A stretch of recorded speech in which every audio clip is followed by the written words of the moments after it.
السلام علیکم ناظرین، میں ہوں منظور سعید سرحدی نیوز چینل سے۔ ناظرین، جیسا کہ آپ کو علم ہے کہ اس وقت موجودہ ملک کی آئینی بحران میں مبتلا ہے، اور میں موجود ہوں اس وقت سینئر قانون دان ہائی کورٹ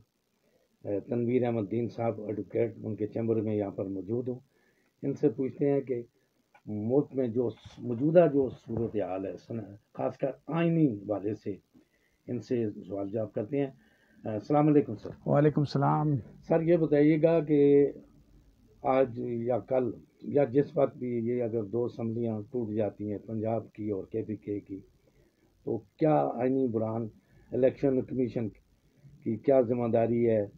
صدر مملکت کا آئینی عہدہ ہے، وہ کیا کردار ادا کر سکتا ہے؟ گورنر جو ہیں وہ کیا کردار ادا کر سکتے ہیں؟ آپ اس ہماری تفصیل سے بتائیں۔ بسم اللہ الرحمن الرحیم۔ شکریہ سرحدی صاحب۔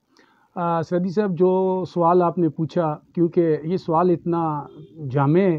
کہ اس کا آئین کے ساتھ، ہماری ملکی معیشت کے ساتھ اور عوام کے ساتھ بڑا گہرا تعلق ہے۔ بات یہ ہے کہ ہم بڑے مشکل دور سے گزر رہے ہیں۔ اس کی وجہ یہ ہے کہ ہمارا ملک بالکل جو پولیٹیکل سسٹم ہے اس کو بہت زیادہ ہماری جو پولیٹیکل پارٹیز کی آپس میں کنسنسس نہیں ہے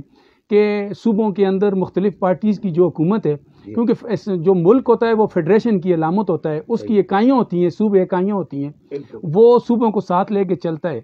تو صوبوں کے اندر اور فیڈریشن کو جب ساتھ آپس میں ان کے درمیان عدم توازن ہوگا تو اس کا جو نقصان ہوتا ہے وہ عوام کا نقصان ہوتا ہے، ملکی اداروں کو نقصان ہوتا ہے۔ تو میری جو آپ نے سوال کیا، میں تو یہ کہتا ہوں کہ یہ تمام ہماری پولیٹیکل پارٹیز جو گورنمنٹ میں ہیں یا گورنمنٹ سے باہر ہیں، ان سب کو بیٹھ کے سب سے پہلے اپنے اس ملک کو، اس ملک جو سب سے مشکل جو بحران ہے اس سے نکالا جائے۔ یہ بیٹھ کے یہ آپس میں ایک لائحہ عمل طے کریں، مطلب آپس کی لڑائی کو ختم کریں، کیونکہ سب سے پہلے ہمارا ملک ہے، ہمارا ملک پاکستان ہے۔ اگر ہمارا ملک اس کے اندر عدم توازن پیدا ہو رہا ہے، اس کے ادارے تباہ ہو رہے ہیں، اس کے اداروں کا آپس میں ٹکراؤ ہو رہا ہے، اس کے ادارے جو ہیں وہ اپنا کام نہیں کر رہے، تو اس میں یہ ہم سارے جو ہیں برابر کے شریک ہیں، ہم برابر کے ذمہ دار ہیں۔ ہمارا یہ فرض بنتا ہے، ہمارے جو بھی عوام کے جو نمائندے ہیں جس پارٹی سے بھی ہیں، ان کو چاہیے کہ سارے اپنے ذاتی اختلافات کو چھوڑ کے اپنے ملکی اختلافات کی حد تک ختم کر کے، تاکہ اس ملک کو یونانیمسلی کنسنسس کے ساتھ آپ آگے لے کے چلیں، اور ہم عوام کو اور لوگوں کو اور اداروں کو ایک روڈ میپ دیں، ایک ان کو آگے کا فیوچر کا پلان دیں کہ ہم سارے مل کے بیٹھ کے ہم فیوچر کے لیے الیکشن کریں گے۔ دوسری جو آپ نے سوال کیا تھا کہ الیکشن کے حوالے سے، دیکھیں پولیٹیکل سسٹم کے اندر آپ ہر گورنمنٹ کو ان کا ٹائم پورا کرنے دیا جانا چاہیے۔ اگر ان کا آپس اسمبلیاں جو ہے اپنی مدت پوری کریں، کیونکہ اس کے لیے اگر وہ وقت سے پہلے کریں گے تو اس کے لیے الیکشن کمیشن کے اوپر بہت بڑی ذمہ داری آ جائے گی، اور اس کی جب اسمبلیاں اپنی مدت پوری کرتی ہے تو اس کے بعد 90 دن کا جو انتخابات کا، کیئر ٹیکر کا، نگراں گورنمنٹ کا جو ایک سیٹ اپ ہے، وہ جو آئین کے اندر لکھا ہوا ہے کہ گورنمنٹ کے ساتھ اور جو اپوزیشن کی بڑی پارٹی ہے ان کے ساتھ مشاورت کے ساتھ جو آگے پھر نگراں وزیر اعظم یا باقی کیبنٹ وغیرہ کی جاتی ہے، کہ جن کے ذریعے آپ فری اینڈ فیئر الیکشن کروا سکیں، تاکہ میجارٹی والی جو بھی عوام جس کو منتخب کرے وہ گورنمنٹ آ جائے۔ اس وقت حالات ایسے پیدا ہو گئے ہیں کہ ہمارے پاس الیکشن کروانے کے لیے جو اخراجات، کیونکہ ہمارا ملک بڑی مشکل سے ڈیفالٹ لائن میں جا رہا ہے، اس کے لیے میں کہتا ہوں خواہ سینٹرل گورنمنٹ ہے، پروونشل گورنمنٹ ہے، یہ آپس کی لڑائی ختم کر کے بیٹھ کے اس کے لیے آج تک ہمیں کوئی بھی وے آؤٹ نہیں بتا رہا کہ ہم نے کرنا کیا ہے۔ ہم قرضہ لے کے اپنا ملک چلا رہے ہیں، کیا ہم اس قرضے سے نکلنے کے لیے کیا ہم نے کوئی ایسی اسٹریٹجی بنائی ہے کہ ہم اس عوام کو کسی طریقے سے نکالیں؟ مطلب چارٹر آف ڈیموکریسی کے ساتھ ساتھ چارٹر آف کیا کہتے ہیں جو قانونی اس پہ بات ہونی چاہیے کہ ہم کس طریقے سے، کیا فارن کوئی اس طرح کی جو ہمارے فارن جو لوگ بیٹھے ہیں وہ کریں، یا ہمارے ملک کی سطح پہ، یا ہمارے ادارے، یا ہم اپنے اخراجات کو، اپنی عیاشیوں کو ختم کر کے اس ملک کو سب سے پہلے معاشی بحران سے نکالیں، پھر اس کے بعد جو ہے ہم اپنا جو نیا سیٹ اپ لائیں، اس میں ہم اپنے جو لوگ بھی ان کو منتخب کریں۔ اچھا، میرا سوال یہ ہے کہ ایک طرف عمران خان صاحب اندرونی خانہ بیک چینل پر ڈیالوگ کے لیے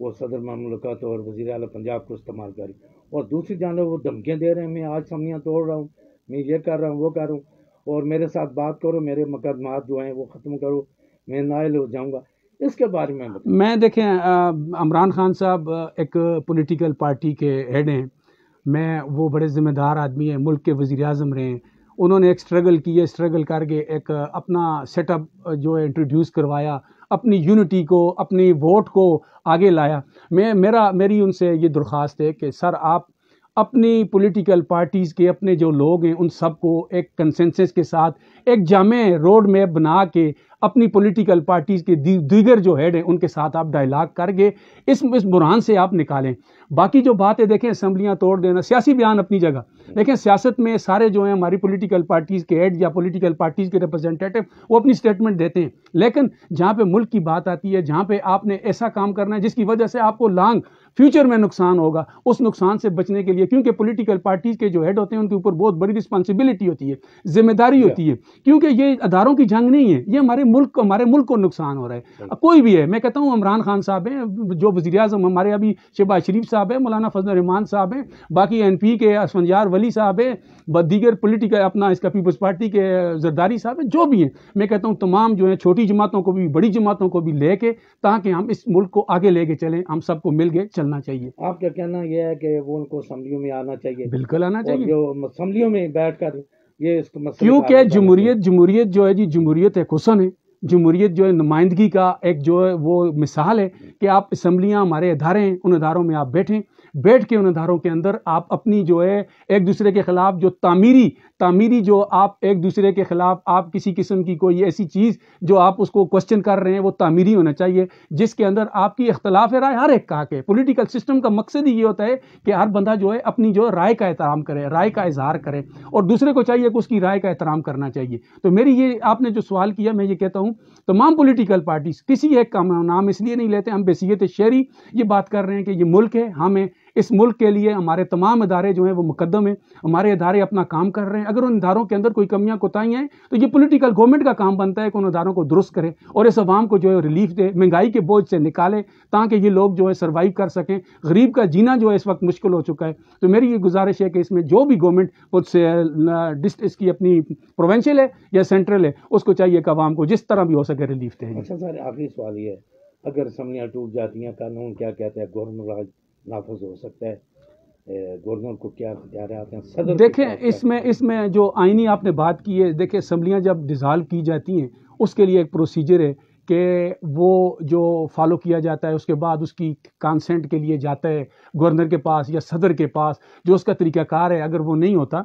بیسک، اگر وہ ایسا کوئی عمل کر بھی دیں گے، کل اس کو جو ہے سپریم کورٹ میں اگر چیلنج کر دیتے ہیں تو یہ آئینی بحران پیدا ہو جائے گا. اس لیے میری یہ ناقص سی رائے یہ کہتی ہے کہ بجائے آپ ایسا کانسٹیٹیوشنل بحران پیدا کرنے کے، آپ کا تھوڑا سا ٹائم رہ گیا ہے، 4 ساڑھے 4 سال آپ نے کر دیے، تھوڑا سا ٹائم، اس کے بعد آپ الیکشن کمیشن، کیونکہ الیکشن کمیشن نے الیکشن کروانے ہیں، اس کے لیے آپ کو فنڈنگ کی ضرورت ہے، اس کے لیے آپ کو ٹائم کی ضرورت ہے، اس کے لیے آپ کو سینسس جو آپ کی مردم شماری ہے اس کی ضرورت پڑتی ہے. پھر اس کے بعد حدبندیاں جو ہیں وہ ہو رہی ہیں، وہ کی ہیں کہ مطلب ہلکا بندیوں کی حد تک جو بات ہوئی ہے، یہ سارا پروسیس جو ہے کمپلیٹ ہوگا. جب اوکے ہوگا تو اس کے بعد الیکشن کمیشن جو ہے وہ الیکشن کروانے کا متعامل ہوگا.